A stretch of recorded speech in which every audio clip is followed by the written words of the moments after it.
I was still wearing the hospital wristband when the nurse told me my name had been removed from the system. "Family-only access," she said, not meeting my eyes. Her voice was kind, but that kindness made it worse somehow, like pity wrapped in sterile policy. The fluorescent lights hummed overhead, cold and relentless.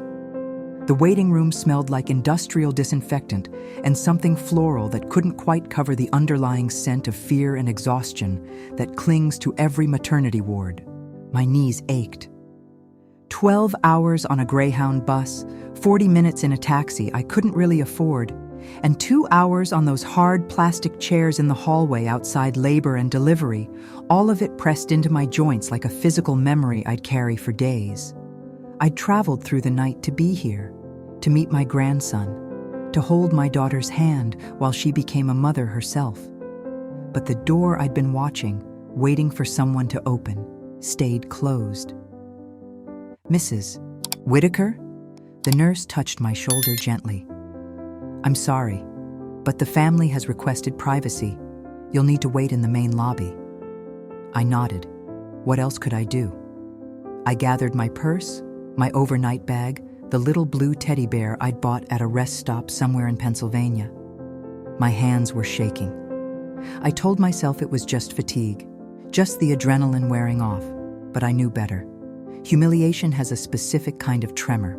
When Jennifer finally came out, 40 minutes later, maybe longer, her face was flushed and damp with sweat, her hospital gown wrinkled. She looked exhausted and radiant and terrified all at once. I stood up so fast my vision swam. "Jen, sweetheart, are you—" "Mom." Her voice was flat, rehearsed. "Michael wants only his family here." The words didn't make sense at first. I am family. I'm her mother. I carried her. I raised her. I drove 17 hours overnight because she called me crying 3 weeks ago, terrified about the delivery, begging me to come. "Jennifer, I don't understand." She glanced back toward the room, toward the door that was still closed, and when she looked at me again, her eyes were dull with something that looked like resignation, or maybe shame. "Don't push it, Mom." Her voice dropped to barely a whisper. "He never wanted you here." The floor tilted under me. Have you ever had someone you love look at you like you're an inconvenience, like you're the problem? That's what I saw in my daughter's face. Not defiance, not anger, just compliance. She'd already made her choice, and it wasn't me. I left without a scene. I didn't cry in front of her. I'd learned a long time ago that tears only make other people uncomfortable, and Jennifer was uncomfortable enough already. I walked out through the automatic doors into the parking lot, where the early morning sun was just starting to burn through the clouds, and I sat in a cab for the ride back to the bus station with that stupid blue teddy bear on my lap. 2 days later, the hospital called. "Mrs. Whitaker, this is Patricia from billing at Mercy General." The voice on the other end was brisk, professional, impatient. "We're showing a balance of $10,000 on account 447-29B, the delivery for Jennifer Turner. Your contact information is listed as guarantor." I stood in my kitchen, still in my bathrobe, a mug of cold coffee forgotten on the counter. For a moment, I couldn't breathe. They kicked me out. They told me I wasn't family, and now they wanted me to pay? "Ma'am, are you there?" Patricia's keyboard clicked in the background. "How would you like to handle the balance?" I looked at the folder on my kitchen table, the one I'd been staring at since I got home. Inside were the bus tickets, the visitor policy I'd printed from the hospital website before I left, the one that said, "Parents of patients have automatic access," and a name circled twice in red pen, Michael Turner, my son-in-law. The man who decided I wasn't family enough to watch my grandson being born, but family enough to foot the bill. I took a long, slow breath that tasted like old coffee and something bitter I couldn't name. "Ma'am?" I picked up a pen. My hand was steady now, perfectly steady. I simply said. I paused, And in that pause, I made a decision that would change everything. But to understand what I did next, and why, I need to take you back to the beginning. To the day I first met Michael Turner and missed every single red flag he was waving. Let me take you back 6 months to when everything still felt normal. My name is Eleanor Whitaker. Most people call me Ellie, and I'm 68 years old. For 42 years, I taught 2nd grade at Riverside Elementary, and for 43 years, I was married to Thomas Whitaker, the kindest man I've ever known. He died 8 months before all of this happened. Heart attack. Quick and clean, the doctor said, as if that was supposed to be a comfort. The house felt too big after Tom died. 3 bedrooms, 2 baths, a backyard with rose bushes. I didn't have the energy to tend anymore. We'd bought it when Jennifer was 5, back when a teacher's salary and Tom's work at the post office could still get you a mortgage in the suburbs. Now it was just me rattling around in rooms full of memories, drinking coffee at a kitchen table meant for 4. Jennifer called every Sunday, like clockwork. "Just checking in, Mom," she'd say, her voice bright and busy in that way young mothers have. She'd married Michael Turner 3 years earlier, a whirlwind courthouse wedding that Tom and I weren't invited to. We wanted something small and intimate, Jennifer had explained, and I'd swallowed my hurt and sent them a check for $2,000 anyway. That's what mothers do, right? We swallow things. Michael worked in medical device sales, the kind of job that came with a nice car and a nice smile and not much else I could pin down. He was handsome in that smooth gym membership way, always dressed well, always said the right things, always made me feel just slightly off balance in a way I couldn't quite name. At Sunday dinners, he'd compliment my pot roast and then spend the rest of the meal on his phone. "Work emergency," he'd mouth apologetically, but his thumbs moved like he was texting, not emailing. Tom never liked him. "Something about that boy doesn't sit right," he'd said after the wedding. "Ellie, watch yourself." I'd laughed it off. Tom was protective, old-fashioned, suspicious of anyone who gelled their hair and drove a leased BMW. But after Tom died, late at night when the house creaked and settled around me, I'd remember that conversation and wonder. The phone calls changed after the funeral. Jennifer started calling twice a week, then 3 times. Always the same questions. "Mom, are you okay? Do you need anything? Are you eating enough? Are you keeping track of your bills?" Her concern felt suffocating, like a hand pressed gently but firmly over my mouth. "I'm fine, sweetheart," I'd tell her. "I've been paying bills since before you were born." "I know, Mom. I just worry." There'd be a pause, and then, carefully, "Have you thought about what you're going to do with the house?" The house. That's what it always came back to. Tom and I had paid off the mortgage 5 years earlier, one of the proudest days of our lives.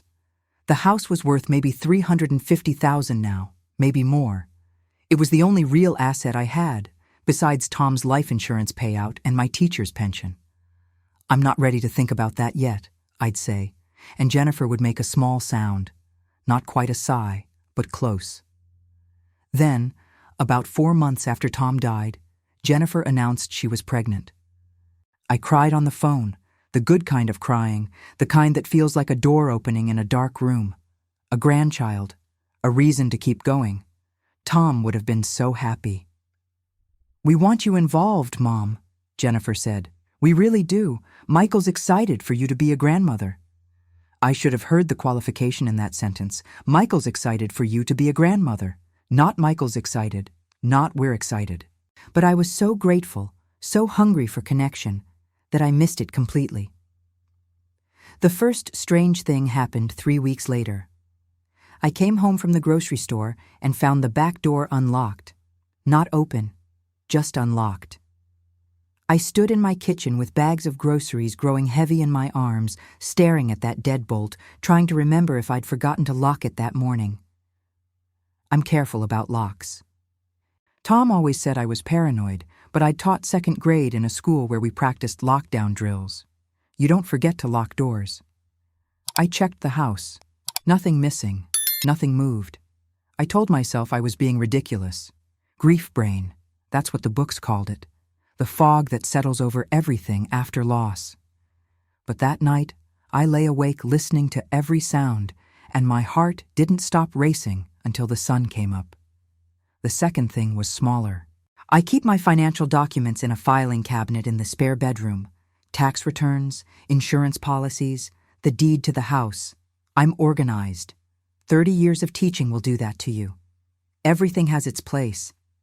But one afternoon, I needed my homeowner's insurance information for a roof repair estimate, and when I opened the drawer, the folders were out of order. Slightly. Just enough.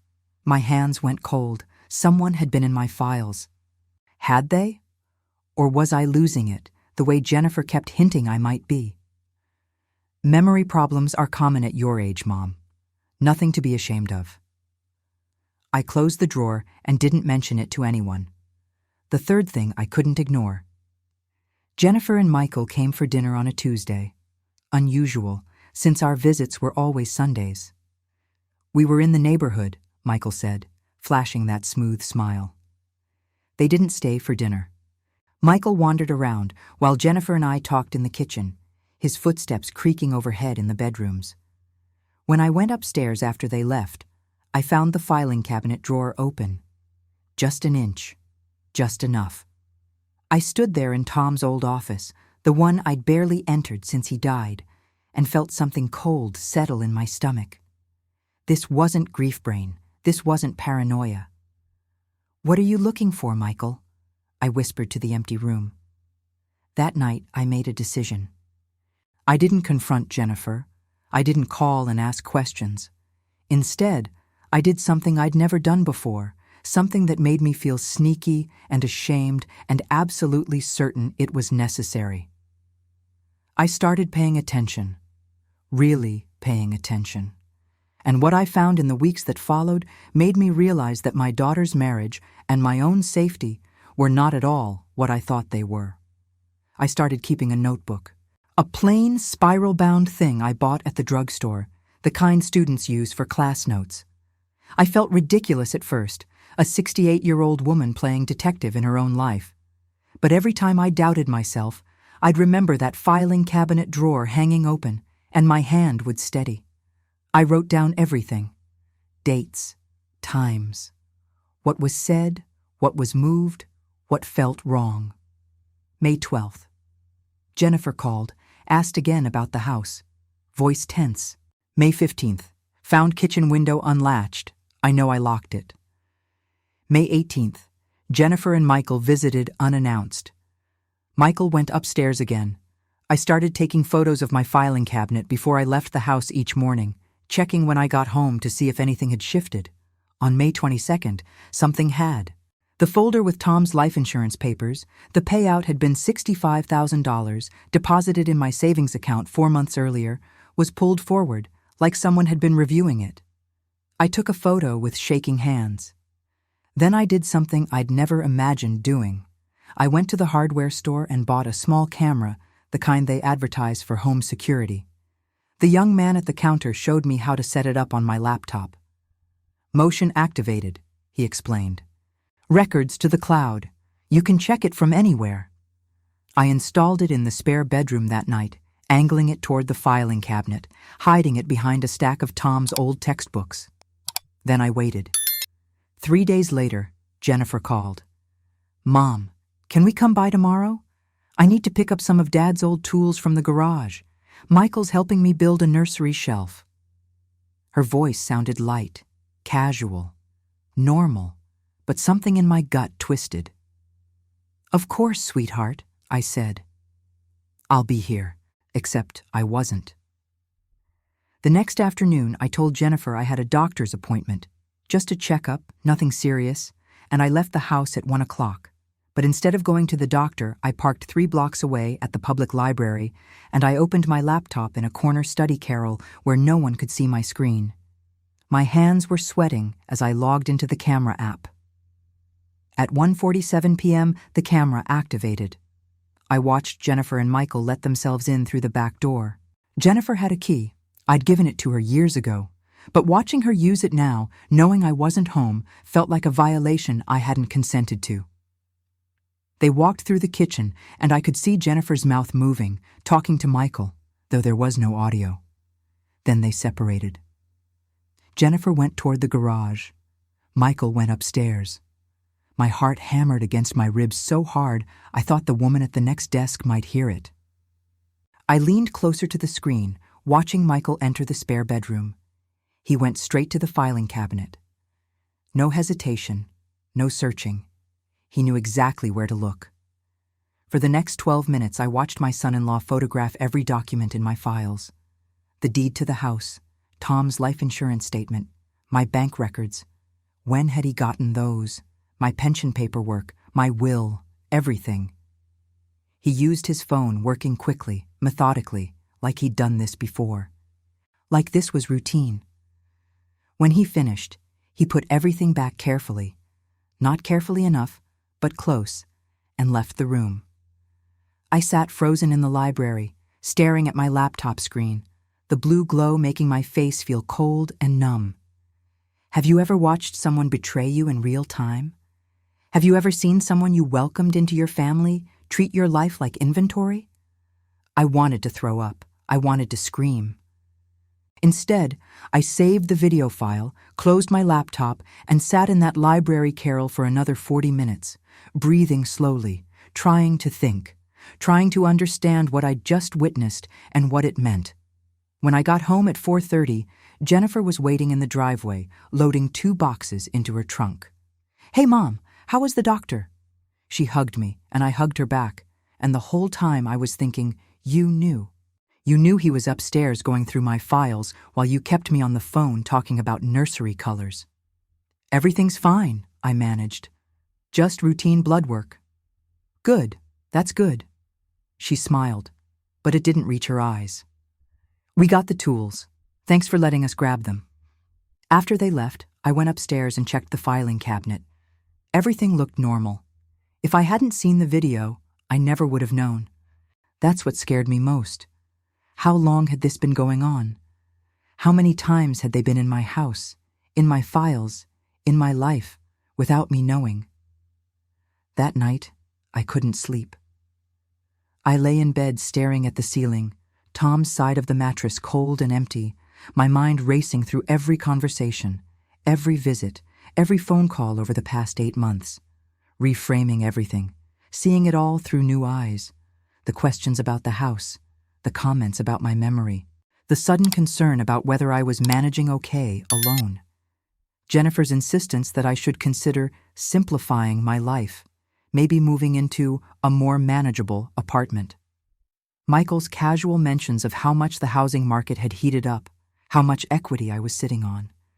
They were building a case, not a legal case, something worse, a narrative, the confused widow who couldn't take care of herself anymore, who needed help, who needed her daughter and son-in-law to step in and manage things. I got out of bed at 2 a.m. and went downstairs to my laptop. I downloaded the video file and saved it in 3 separate places: a flash drive, an external hard drive, and a cloud storage account I created just for this. Then I started searching. Elder financial abuse. Adult children stealing from parents. How to protect yourself from family theft. The articles I found made my blood run cold. Stories of elderly parents drained of their savings, homes signed over under duress, wills changed, assets liquidated, life savings vanished while loving children smiled and said they were just helping mom, and the parents, so many of them, never reported it. Too ashamed, too heartbroken, too afraid of losing their children completely. I wasn't going to be one of those parents. Over the next 2 weeks, I investigated my own life like it was a crime scene. I logged into every financial account, checked every statement, looked for any transactions I didn't recognize. I reviewed the deed to my house, my will, every legal document I owned. I even called my bank, trying to sound casual. "Hi, this is Eleanor Whitaker. I'm just confirming. No one else has access to my accounts, correct? Just me?" "That's correct, Mrs. Whitaker," the banker said. "You're the sole account holder. Is there a reason you're concerned?" Yes, I thought. My daughter has a key to my house, and my son-in-law has been photographing my financial records. No reason, I said lightly. Just being thorough. But here's what I did find. 3 weeks earlier, someone had requested a credit report in my name. Not me. Someone else. The credit bureau wouldn't tell me who, but they confirmed the request had been made. Someone was checking my financial standing, preparing for something. Then Jennifer announced they wanted to throw me a birthday party. My birthday wasn't for 6 weeks, but she was insistent. "We want to celebrate you, Mom. You've had such a hard year. Let us do this." Her voice on the phone was warm, eager, loving, and I thought, what are you really planning? The party was scheduled for a Saturday afternoon at their apartment. A nice 2-bedroom in a newer building downtown, the kind of place that cost more per month than my mortgage used to. Michael answered the door in khakis and a button-down, playing host. "Ellie, come in, you look wonderful." It was just the 3 of us. No other guests, no friends, no neighbors, no one else at all. A birthday party for 3. The first prickle of real fear traced down my spine. We ate cake, store-bought, vanilla, my least favorite flavor, and Jennifer gave me a gift, a framed photo of her and Michael. Not of her and me, not of her father, them. "For your mantle," she said brightly, "so you can look at us every day."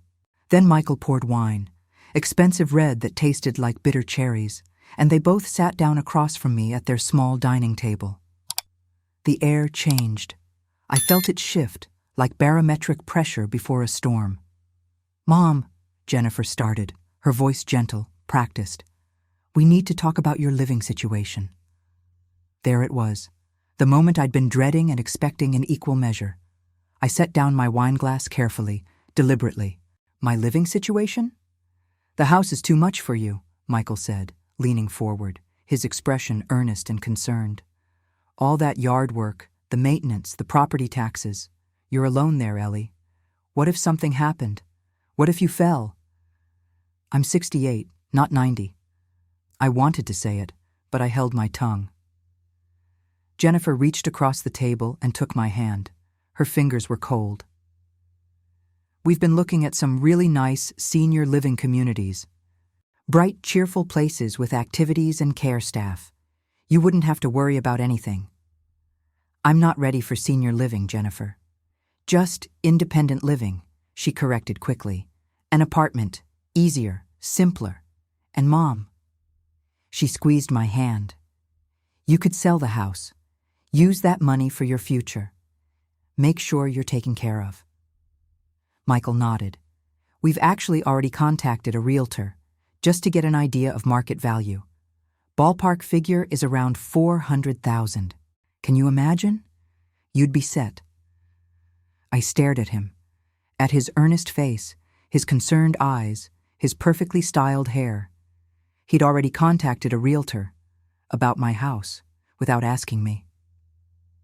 "That's very thoughtful," I said slowly, "but I'm not interested in selling."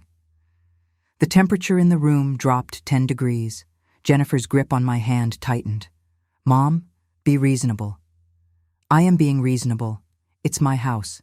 I'm staying." Michael sat back, and something flickered across his face, frustration, quickly masked. "Ellie, we're trying to help you. We're worried. You've seemed confused lately, forgetful. We just want what's best." Confused, forgetful, the narrative, right on cue. I pulled my hand away from Jennifer's. "I appreciate your concern, but I'm perfectly capable of managing my own affairs." The rest of the visit was strained, awkward. They didn't push further, but I could feel the tension radiating off them like heat from a stove. When I left, Michael walked me to my car. "Think about what we said, Ellie." His voice was pleasant, but his smile had an edge I'd never noticed before. "We really are just trying to help." I drove home with my hands clenched on the wheel, my heart racing. They weren't going to back off. This wasn't a suggestion, it was a plan already in motion. And I realized, sitting at a red light 3 blocks from my house, that I'd been thinking about this all wrong. This wasn't about convincing me to sell.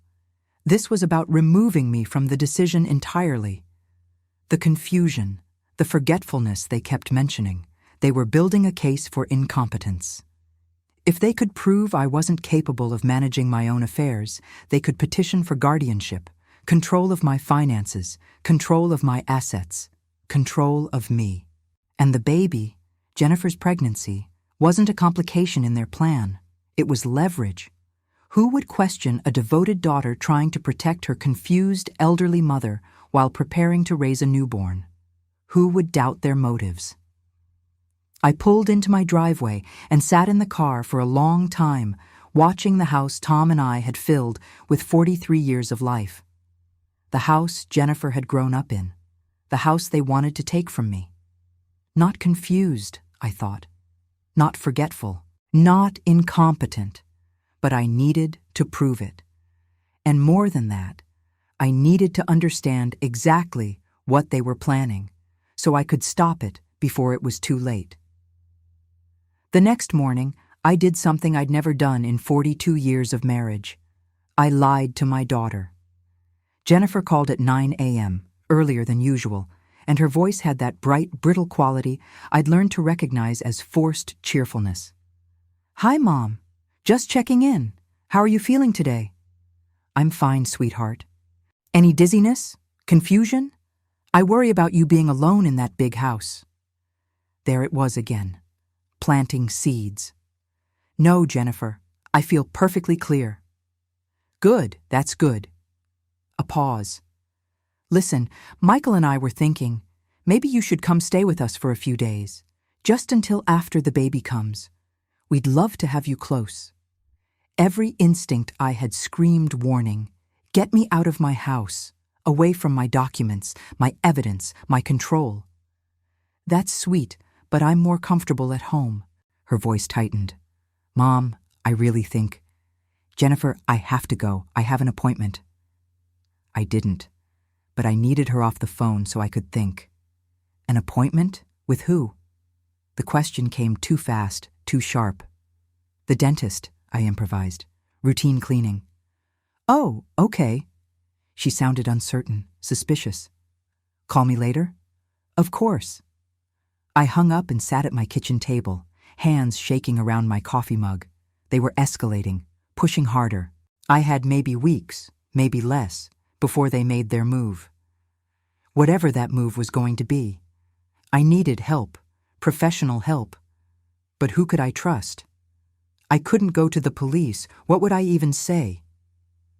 My daughter has a key to my house, and my son-in-law looked at my files. No crime had been committed. Not yet. Not one I could prove.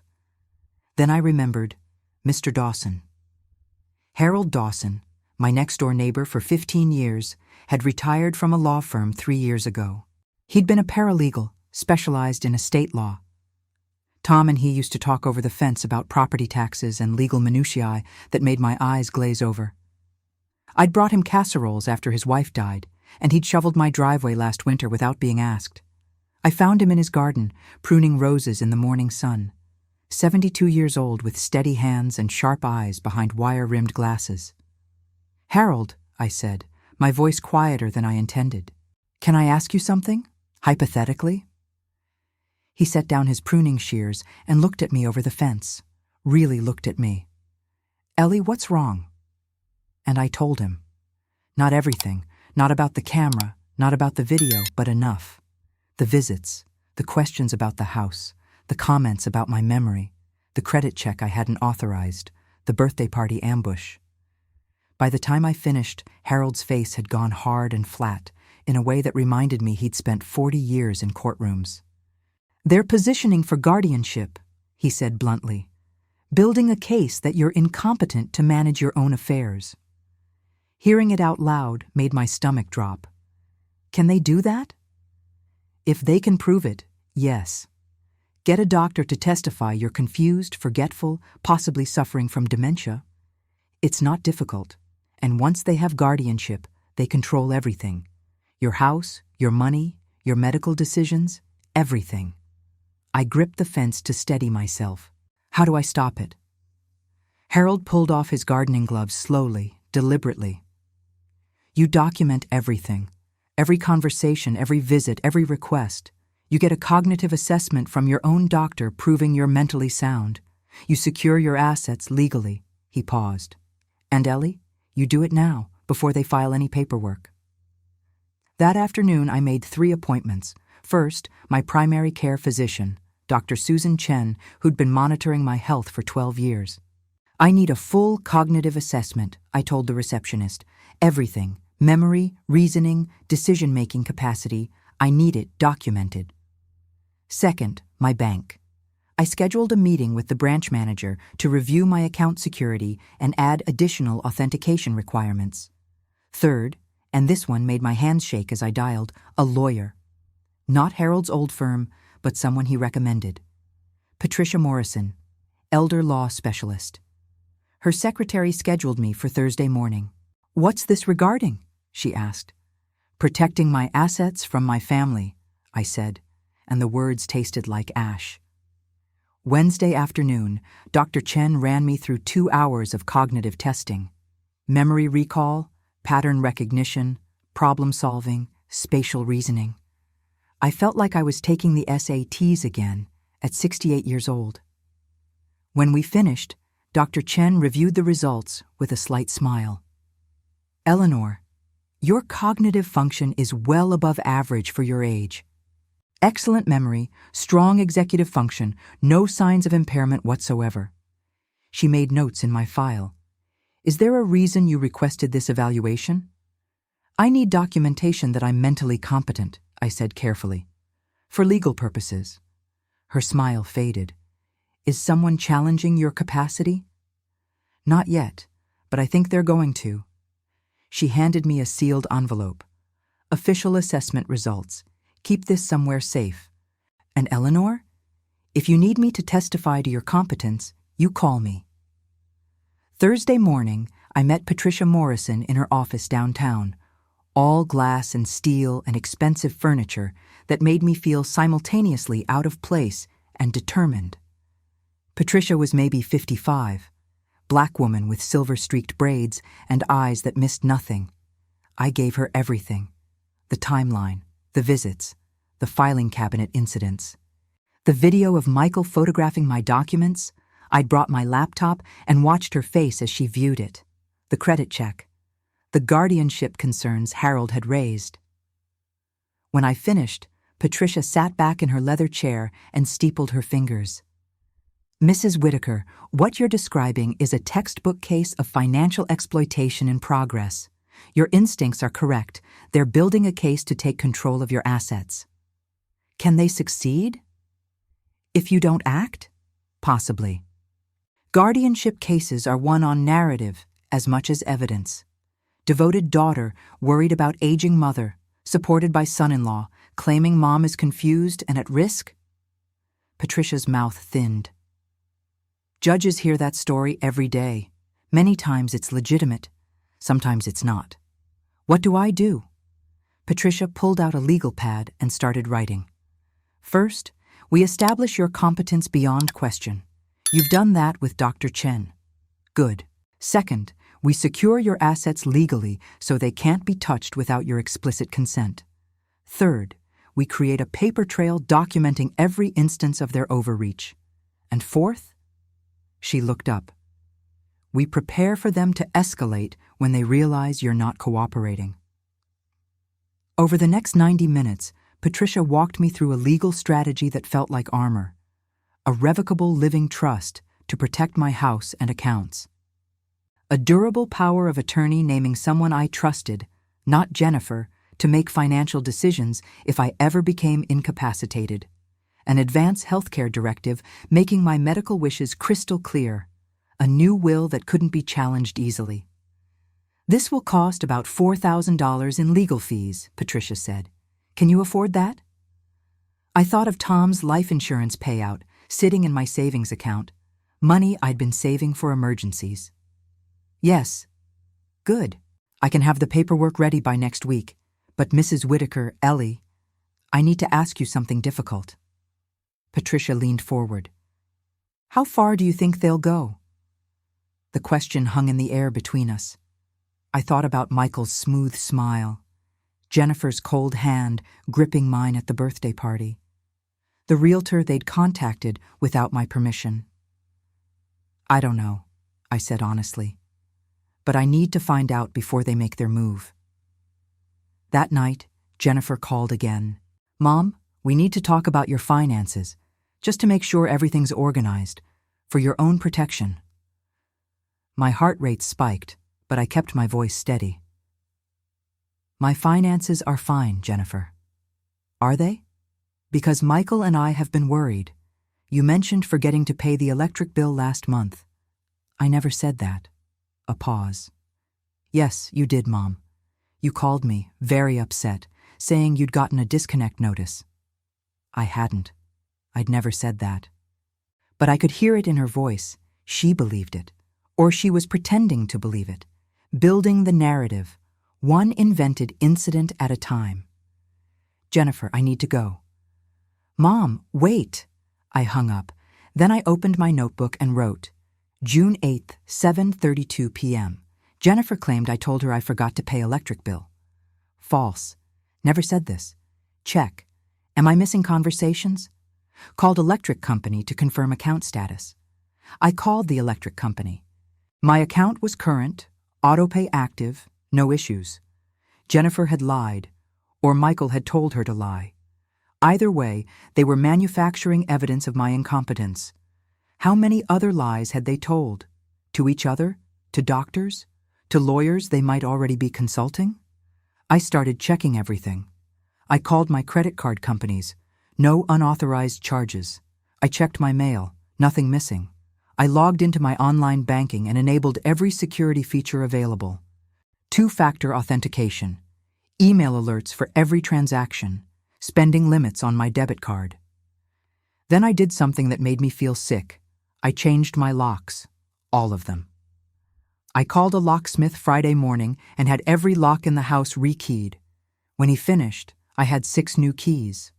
I kept 2, gave 1 to Harold Dawson, and put the other 3 in my safe deposit box at the bank. I didn't give 1 to Jennifer. Saturday afternoon, she showed up unannounced. I watched through the window as she tried her key in the back door. Once, twice, 3 times. Then she knocked, sharp and urgent. I opened the door. Jennifer, what are you doing here? Her face was flushed, angry. My key doesn't work. I had the locks changed. Why? The word came out sharp as broken glass. Because you've been letting yourself in when I'm not home. Because your husband has been photographing my private documents. Because you're lying to me about conversations that never happened. Security reasons, I said aloud. The old locks were worn out. You could have given me a new key. I will. I just haven't had time to make copies yet. The lie came easily. Too easily. Jennifer stared at me, and for a moment I saw something raw and desperate in her face. Then Michael's car pulled up, and she turned away. We need to talk, Mom. Soon. About your care. My care. Not my preferences. Not my wishes. My care, like I was already incompetent, already in need of management. I'm fine, Jennifer. You're not. She walked to Michael's car, and I watched her lean into the window, talking urgently. Michael looked at me over her shoulder, and his expression was cold, calculating. The mask had slipped, just for a second, and what I saw underneath made my blood freeze. They weren't going to stop. They were going to push until I broke, or they got what they wanted. And standing there in my doorway, watching my daughter and son-in-law plot in my own driveway, I made a decision. I wasn't going to wait for them to make their move. I was going to force their hand. I was going to make them show me exactly how far they were willing to go. And then I was going to stop them. Monday morning, I called Jennifer. Sweetheart, I said, letting my voice waver just slightly. I've been thinking about what you said, about the house. Maybe you're right. Maybe it is too much for me. The silence on the other end lasted 3 heartbeats. Then, really? Really. I'd like to talk to that realtor you mentioned. Get some information. No commitments, I added quickly. Just exploring options. Mom, that's wonderful. The relief in her voice was palpable. "I'll set something up. This is the right decision. You'll see." I hung up and stared at my notebook, where I'd written, June 12th, set the bait. Let's see what they do when they think they're winning. Because that's what this was now. Not just defense, strategy. I needed them to overplay their hand, to get greedy, to show me the full scope of their plan so I could dismantle it piece by piece. Patricia had said they'd escalate. She was right. But so would I. And I had something they didn't have. Patience, documentation, and the element of surprise. They thought I was a confused old widow who'd eventually roll over and give them what they wanted. They had no idea who they were dealing with. Tom used to say I was the most stubborn person he'd ever met. Once you make up your mind, Ellie, God himself couldn't change it. I'd made up my mind. They weren't taking my house. They weren't taking my money. They weren't taking my autonomy or my dignity or my life. And when this was over, they were going to understand exactly what it cost to underestimate Eleanor Whitaker. The realtor came on Thursday. His name was Brad something, 35, overeager, wearing a suit that was trying too hard. Jennifer and Michael arrived 10 minutes early, which told me everything I needed to know about how closely they'd been monitoring this. "Mom!" Jennifer hugged me, and I hugged her back, feeling the swell of her pregnant belly between us. 7 months along now. My grandchild, growing inside a woman I was no longer sure I knew. This is so exciting. Brad is the best in the area. Brad walked through my house with a tablet, making notes, taking photos, talking about market positioning and optimal listing price. Jennifer followed him like a shadow. Michael stayed close to me, his hand occasionally touching my elbow, guiding me, as if I might wander off or forget where I was. "Beautiful home, Mrs. Whitaker," Brad said, tapping on his tablet in my living room. "Great bones. Based on recent comparables, I'd list at $425.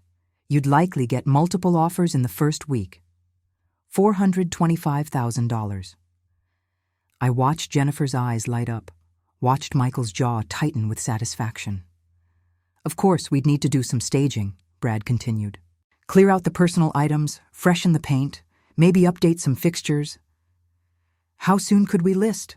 Michael interrupted. "We, not I, we." Brad glanced at me, then back at Michael. "Well, that depends on Mrs. Whitaker's timeline." "Soon," Michael said firmly. "My mother-in-law is eager to simplify her life. Aren't you, Ellie?" I smiled, let it reach my eyes. "I'm considering all my options." After Brad left, with promises to send paperwork by Monday, Jennifer made tea in my kitchen like she still lived here. Michael sat at the table, scrolling through his phone, that self-satisfied smile playing at his lips. "This is really the right move, Mom," Jennifer said, pouring chamomile into my favorite mug, the one Tom gave me for our 20th anniversary. "You'll be so much happier in a smaller place. Less worry. And the money from the sale," Michael added, not looking up from his phone. "You'll want to invest that properly. We can help you set up accounts. Make sure it's managed well." There it was. The real endgame. Not just the house. The money from the house. $400,000 they wanted me to hand over for proper management. "That's very kind," I said, "but I already have financial advisors." Michael's head snapped up. "You do?" "I met with them last week. An estate planning attorney, actually. Patricia Morrison. Perhaps you've heard of her?" The temperature in the room dropped 20 degrees. Jennifer set down the teapot with a sharp clink. "You saw a lawyer? Why?" "To make sure my affairs are in order. At my age, it's important to be organized." I sipped my tea. Patricia helped me set up a trust, very secure, very clear about who can access what and under what circumstances. Michael stood up so fast his chair scraped against the floor. "Ellie, that seems extreme. You should have talked to us before making major legal decisions." "Why?" I looked at him directly for the first time, really looked at him. "It's my estate, my decisions." "Mom," Jennifer's voice had gone sharp. "What exactly did you do?" "I protected myself," I said simply. Patricia explained how important it is for elderly people, especially widows, to have clear legal protections in place, so no one can take advantage. The silence that followed was thick enough to choke on. I watched them exchange a look, the same look I'd seen in the hospital parking lot, the same look I'd been seeing for months, but only now understood. A look of conspiracy, of plans disrupted, of prey that had suddenly shown teeth. "We would never take advantage of you," Jennifer said, but her voice shook. "I know, sweetheart. That's why I'm sure you'll understand why I'm pausing on the house sale. Just until after the baby comes. So much happening at once. I want to make sure any decisions I make are carefully considered." Michael's face had gone red. "Ellie, Brad is sending papers on Monday, which I won't be signing. Not yet. This is ridiculous." Michael grabbed his keys from the counter. "Jennifer, we need to go." "Mom, please," Jennifer started, but Michael cut her off. "Now, Jennifer." I watched them leave, Michael's hand tight on Jennifer's arm, her backward glance at me confused and desperate and angry all at once. The door slammed. Their car peeled out of my driveway. I sat in the sudden silence, my hands trembling around the teacup. I'd done it. I'd shown them I wasn't going to cooperate, and now they'd have to decide, back off or escalate to something more aggressive. They chose escalation. Friday morning, I got a call from a Dr. Richard Thornton, geriatric psychiatrist. "Mrs. Whitaker, your daughter Jennifer has expressed some concerns about your cognitive state. She's requested I conduct an evaluation. Would you be available to come in next week?" My heart hammered, but my voice stayed level. "I appreciate the call, Dr. Thornton, but I recently had a complete cognitive assessment from my primary physician. I'd be happy to have those results sent to you if Jennifer is concerned." A pause. "I see. Well, Jennifer mentioned you might be resistant to evaluation. That's often a sign of—" "I'm not resistant, doctor. I'm already evaluated. By my physician of 12 years. If you'd like to review those findings, have your office contact Dr. Susan Chen." I hung up and immediately called Patricia Morrison. "They're trying to get a psychiatric evaluation, probably to support an incompetence claim." "Send them Dr. Chen's assessment," Patricia said crisply. "And Ellie, don't meet with any doctors Jennifer recommends. They've already been primed to see what she wants them to see." That afternoon, a courier delivered papers to my door. Not real estate papers, legal papers, a petition for emergency guardianship, filed by Jennifer Turner and Michael Turner, claiming I was unable to care for myself or manage my financial affairs due to suspected cognitive decline and memory impairment. I sat on my front porch and read the document 3 times, each word a knife. My daughter. My own daughter had filed legal paperwork to take control of my life. They listed evidence, forgotten bill payments, false. Confusion about dates and appointments, false.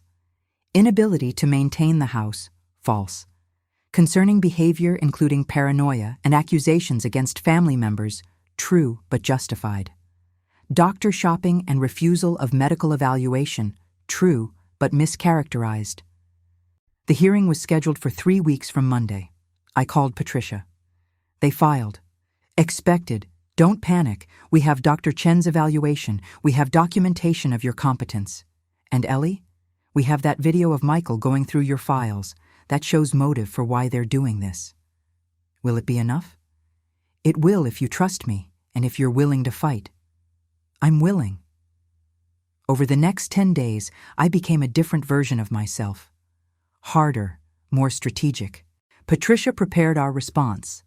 A counter-petition demonstrating my competence, documenting their financial overreach, presenting the security camera footage as evidence of ulterior motives.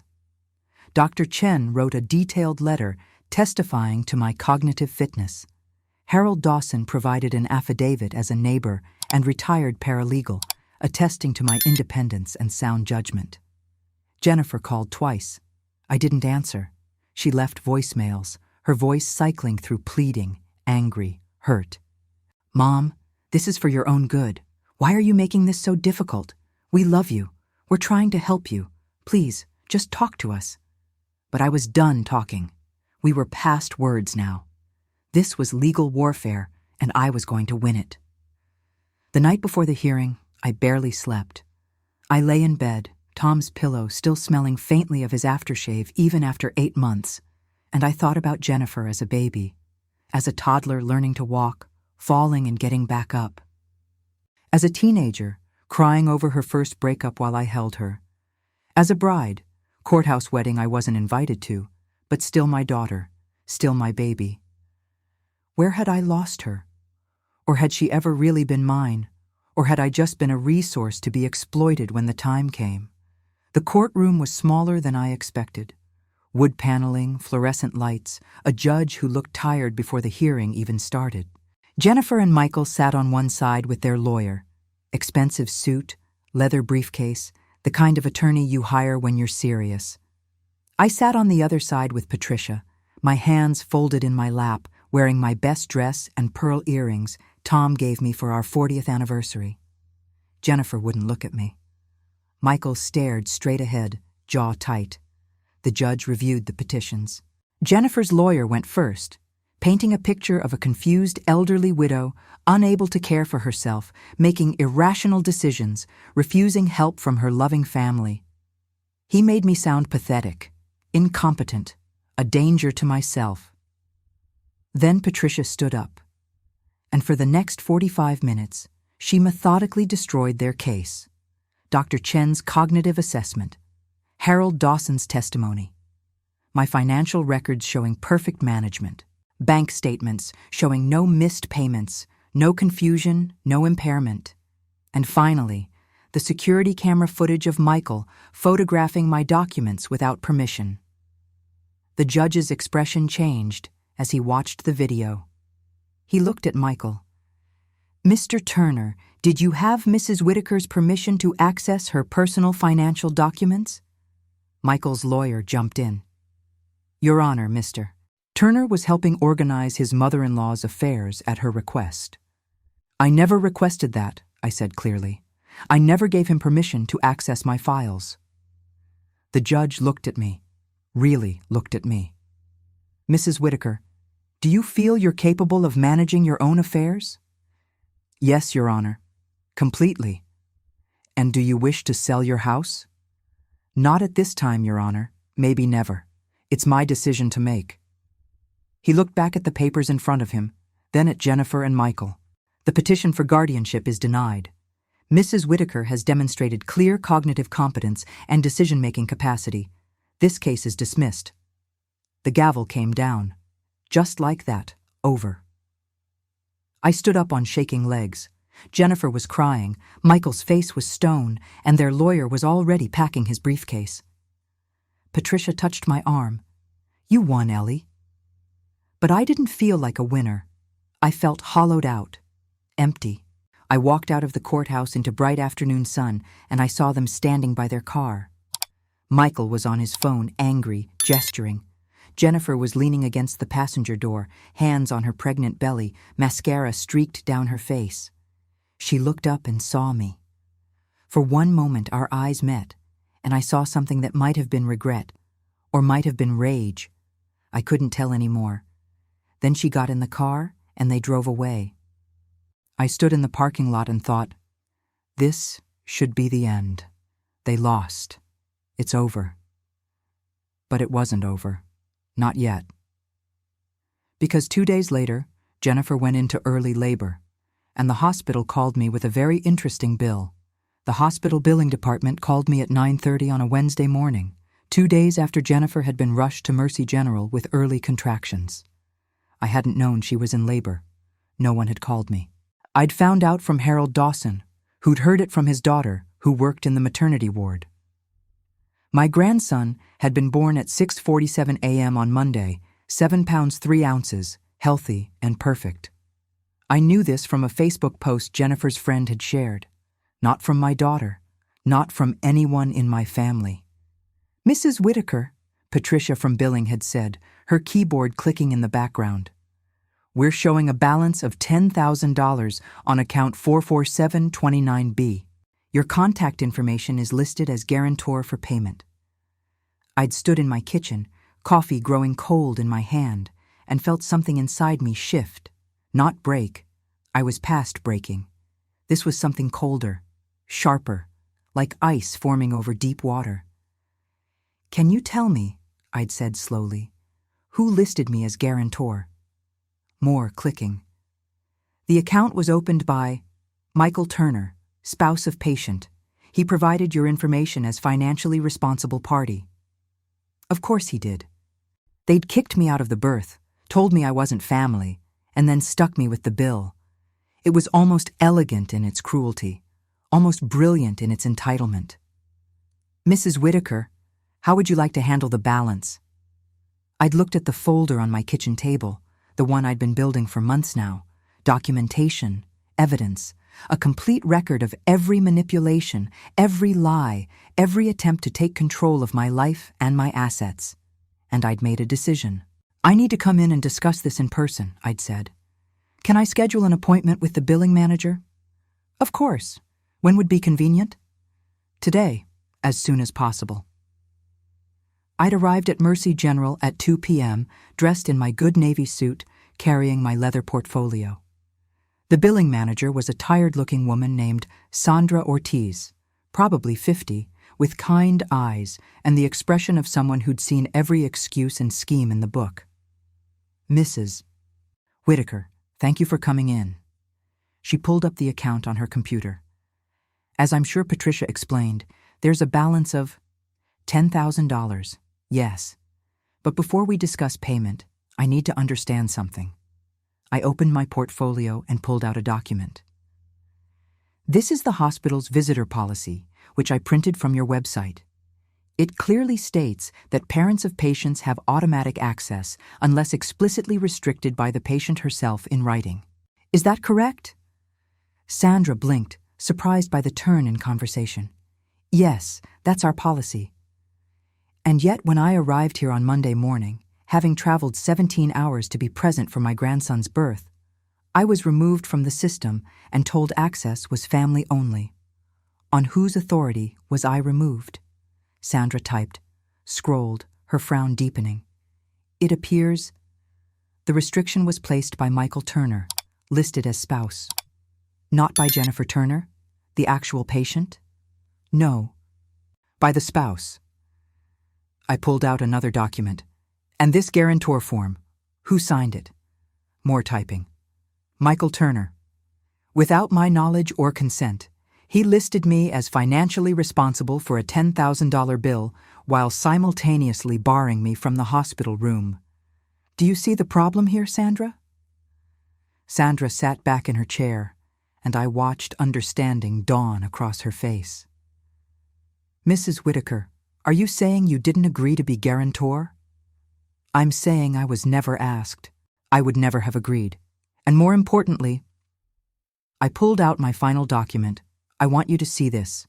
It's a restraining order I've prepared but not yet filed. It documents a pattern of financial exploitation and manipulation by my daughter and son-in-law. I've been working with an elder law attorney for months. This hospital bill, it's just the latest example." Sandra read the document, her expression growing harder with each paragraph. When she looked up, her eyes had changed. "Mrs. Whitaker, I need to consult with our legal department. Can you wait?" I waited for 40 minutes in a small conference room, drinking terrible coffee from a vending machine, watching nurses and doctors hurry past through the glass wall. Finally, Sandra returned with a man in a suit. Hospital counsel, he introduced himself as David Park. "Mrs. Whitaker," David said, sitting across from me, "we've reviewed your documentation and the account in question. I need to be clear. Did you at any time give verbal or written consent to be listed as financially responsible for this delivery?" "Never." "And the individual who listed you, Michael Turner, does he have legal power of attorney over your finances?" "Absolutely not. He has no legal authority over me whatsoever. In fact, he recently lost a guardianship petition he filed against me, which I can provide documentation for, if needed." David and Sandra exchanged a look. "That won't be necessary." "Mrs. Whitaker, the hospital cannot hold you responsible for charges you didn't authorize. We'll be removing you as guarantor and transferring the balance to the appropriate parties. Michael and Jennifer Turner. Correct. I felt something loosen in my chest, not quite satisfaction, not quite relief. Thank you. There's one more thing. I'd like to be removed from any emergency contact lists or family notification systems associated with Jennifer Turner. I don't wish to be contacted regarding her care or any future hospitalizations. Sandra's face softened with sympathy she tried to hide. Of course. I'll update the records immediately. I left the hospital with my portfolio under my arm and my phone buzzing in my purse. 7 missed calls from Michael, 3 voicemails from Jennifer. I didn't listen to them. Instead, I drove home, parked in my driveway, and waited. They arrived 90 minutes later. Michael's car screeched to a stop, and he got out so fast he left the door hanging open.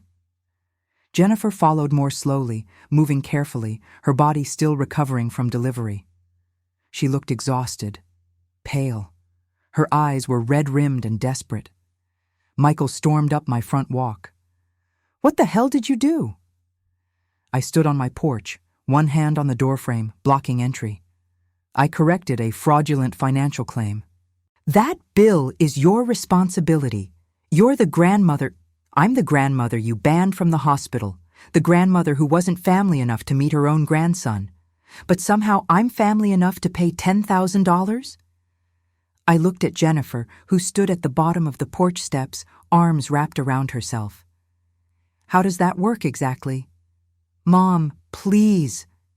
Jennifer's voice cracked. "We can't afford this. The insurance only covered part of it. We need help." "You need help." I let the words hang in the air between us. "The way you've been helping me for the past 6 months. Going through my files, photographing my documents, lying to doctors about my mental state, filing for guardianship so you could take my house." Michael's face went red. "We were protecting you. Stop." The word came out sharp as a slap. "Stop lying. I have everything documented. Every visit, every manipulation, every scheme. I have video of you going through my filing cabinet. I have recordings of conversations where you discuss how to get me declared incompetent. I have evidence of financial exploitation that I can take to the police at any time." The color drained from Michael's face. Jennifer made a small sound, almost like a whimper. "You want to know what I did today?" I continued, my voice steady and cold. "I met with the hospital's legal department. I showed them documentation proving you fraudulently listed me as financially responsible for charges I never authorized. They've transferred the full $10,000 to your account. You're welcome to set up a payment plan." "We can't pay that," Michael shouted. "We have a newborn. Jennifer's not working. We have the apartment rent." "Then you shouldn't have banned me from the hospital before sticking me with the bill." I pulled an envelope from my pocket. "This is a formal cease and desist letter from my attorney. You are not to contact me.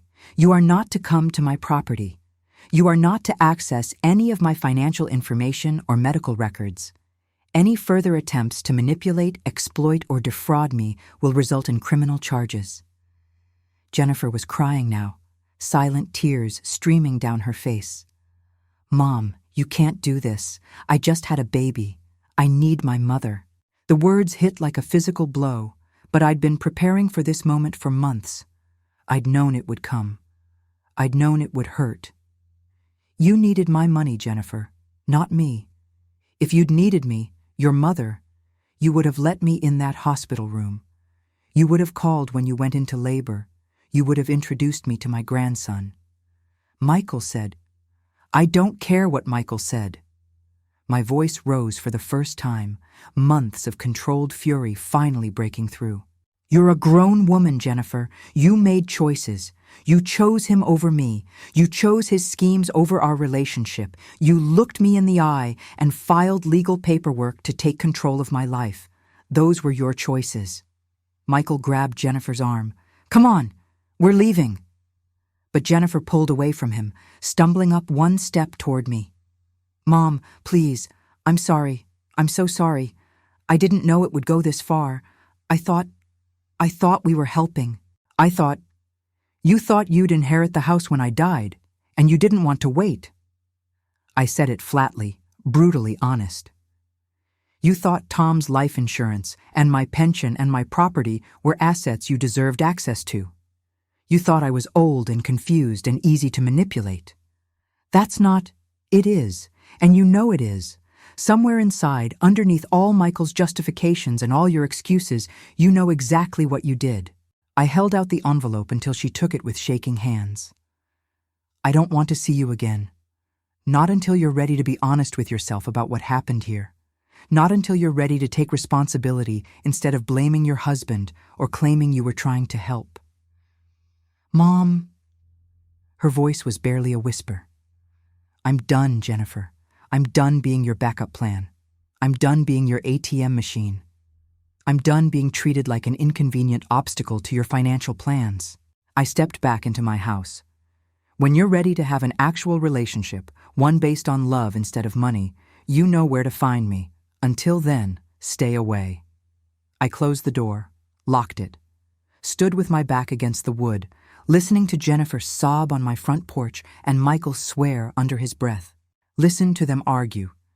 Jennifer begging him to fix this, Michael blaming her for not being more careful, both of them spiraling into recriminations that had nothing to do with me and everything to do with what happens when greed and entitlement collide with consequences. Finally, they left. The car door slammed. The engine started. Tires on pavement, fading into silence. I walked to my kitchen and sat at the table where Tom and I had eaten breakfast for 43 years, where we'd helped Jennifer with homework and paid bills and planned our retirement. The same table where, just weeks ago, Michael had sat scrolling through his phone while planning how to steal my house. My phone buzzed. A text from Patricia Morrison. Heard from hospital counsel. Well done. Are you okay? I typed back. I will be. Another buzz. Harold Dawson. Saw them leave. Do you need anything? No, but thank you. I sat alone in my quiet house. My paid-off house. My legally protected house. My house that no one could take from me. And I cried. Not for what I'd lost. For what I'd never really had. A daughter who loved me for me. Not for what I could provide. A family built on truth instead of transaction. But I'd survived. I'd fought back. I'd protected myself when no one else would. And that, I realized, was enough. It had to be. 3 months later, I sat on my back porch watching the sunrise paint my garden in shades of gold and pink. The roses Tom had planted were blooming again. I'd finally found the energy to tend them. My coffee was hot. The morning air was cool. And for the first time in what felt like years, I wasn't waiting for the other shoe to drop. The house was quiet. Not the oppressive silence of loneliness, but the peaceful quiet of sanctuary. My sanctuary, legally protected, fully paid off, entirely mine. The restraining order had held. Jennifer and Michael hadn't contacted me directly since that day on my porch. I'd heard through Harold, who heard through his daughter at the hospital, that they'd moved to a smaller apartment across town. That Michael had lost his sales job after missing too many days dealing with family issues. That they'd set up a payment plan for the hospital bill, $200 a month for the next 4 years. I didn't feel satisfaction hearing that. I didn't feel vindication. Mostly I felt tired and sad and relieved it was over. Dr. Chen had recommended a therapist. Ellie, what you went through was traumatic. Financial abuse by family members leaves scars. And I'd gone, skeptically at first. But Dr. Sarah Brennan, 63 years old with kind eyes and a no-nonsense approach, had helped me understand something crucial. I wasn't responsible for Jennifer's choices. I was only responsible for my own. You protected yourself, Sarah had said during one session. That's not selfish. That's survival. And survival is what allows you to heal. So I was healing. Slowly. Some days were harder than others. Some mornings I woke up and reached for my phone to call Jennifer before remembering. Some nights I dreamed about the grandson I'd never met and woke up with tears on my pillow. But I was also discovering something unexpected. Freedom.